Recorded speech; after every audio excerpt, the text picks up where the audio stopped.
Hello and welcome dear friends. Inequality, असमानता, भारत में अमीर और गरीब के बीच का फासला दिनों दिन बढ़ता ही जा रहा है। दिलचस्प बात यह है कि भारत का जीडीपी भी इतनी ही तेज़ी से बढ़ती जा रही है। आज के समय में अगर हम देखें तो India is the 5th largest economy of the world. फिलहाल भारत की जीडीपी का आकार अमेरिका, चीन, जर्मनी और जापान के बाद 5वें स्थान पर है।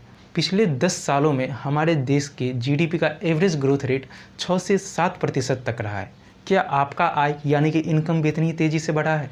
अगर नहीं तो फिर देश में अमीर कौन हो रहा है? हम पूरे विश्व में 5वें सबसे बड़े अर्थव्यवस्था वाला देश हैं, फिर भी हमारे देश में इतनी गरीबी क्यों है? अमीर और गरीब के बीच इतनी असमानता क्यों है? इसी अमीर और गरीब के बीच के फासले को दिखाने के लिए 3 इकोनॉमिस्ट ने मिलकर इस साल एक रिसर्च पेपर पब्लिश किया था, जिसका टाइटल था income and wealth inequality in India 1922-2023, the rise of billionaire राज।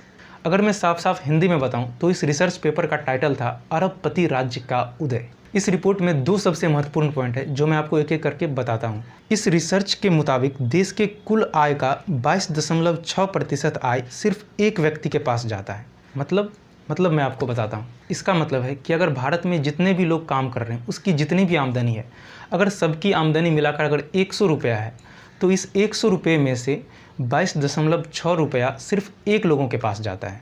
तो आप समझ सकते हैं कि इस देश के 1% लोग जो कि ऊपर श्रेणी में आते हैं वो कितने ज़्यादा अमीर हैं। दूसरा बात जो यह रिपोर्ट बताता है वह है कि इस देश के जितने भी धन हैं यानी कि वेल्थ है, उसका 40% वेल्थ सिर्फ एक लोगों के पास है। इसका मतलब है कि इस देश में जितने भी प्रॉपर्टी हैं, जितने भी लैंड हैं, इन सब लैंड को अगर मिला के अगर 100 रुपया अगर माना जाए तो इस 100 रुपये में से 40 रुपया सिर्फ एक लोगों के पास है। इसका मतलब 40 रुपया सिर्फ एक लोगों के पास है और 60 रुपया 99 लोगों में बटा हुआ है। तो आप देख सकते हैं कि आखिर अमीर और गरीब के बीच का कितना फासला है। एक तरफ वो अमीर हैं अंबानी, अडानी, जिनके पास करोड़ों रुपए हैं, करोड़ों के घर हैं, लेकिन एक तरफ यही गरीब हैं जिसके पास रहने के लिए मकान नहीं है, सोने के लिए छत नहीं है। अगर हम बात करें कि आखिर ये असमानता होता क्यों है और यह भारत में एग्जिस्ट क्यों करता है इनइक्वालिटी, तो इसके सबसे महत्वपूर्ण कारण है वो है लैंड रिफॉर्म्स। भारत में शुरू से ही ज़मीनों पे बड़े बड़े ज़मींदारों का ही कब्जा रहा है। सारे किसान, बहुत सारे ऐसे किसान हैं जिसके पास खाने के लिए ज़मीन नहीं है। हालांकि आज़ादी के बाद सरकार की यह पॉलिसी थी कि भाई लैंड रिफॉर्म्स करके जो बड़े बड़े ज़मींदार हैं उससे लैंड लेकर छोटे छोटे किसानों में बांट दिया जाए, लेकिन आज तक यह पॉलिसी बढ़िया से इम्प्लीमेंट नहीं हो पाया है, जिसके कारण अभी भी कई सारे ऐसे किसान हैं जिसके पास खाने के लिए ज़मीन नहीं है, वह दूसरे के खेतों में काम करते हैं। तो आज के समय में भी ज़मीनों पे बड़े बड़े ज़मींदारों का ही कब्जा है, जिसके कारण उसकी वेल्थ बढ़ती जाती है, उसकी इनकम बढ़ती जाती है, और जो गरीब किसान है जिसके पास ज़मीन नहीं है उसकी इनकम घटती जाती है। दूसरा सबसे इम्पोर्टेंट रीज़न है concentration and inheritance of wealth. देश के सारे वेल्थ और ज़मीनों पे अमीरों का ही कब्जा शुरू से जारी है, और जो भी पूर्वज इन वेल्थ को जनरेट करते हैं, रिसोर्सेज को कंसंट्रेट करते हैं, वे अपने आगे वाले पीढ़ी को सौंप देते हैं और इस पर कोई भी टैक्स नहीं लगता है। इसको हम एक एग्जांपल के थ्रू समझते हैं।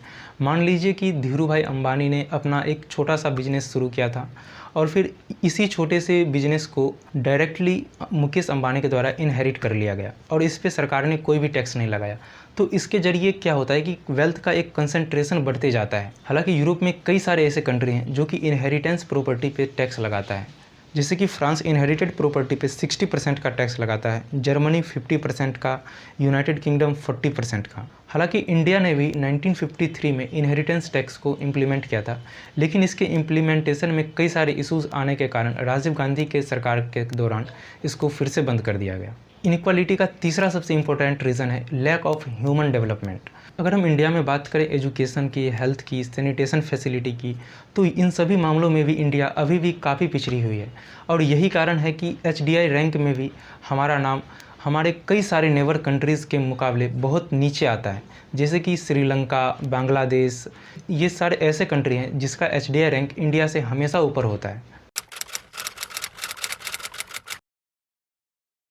इसका सॉल्यूशन क्या है? अगर हम इसकी सॉल्यूशन की बात करें तो गवर्नमेंट को ह्यूमन डेवलपमेंट पे ज़्यादा फोकस करना चाहिए।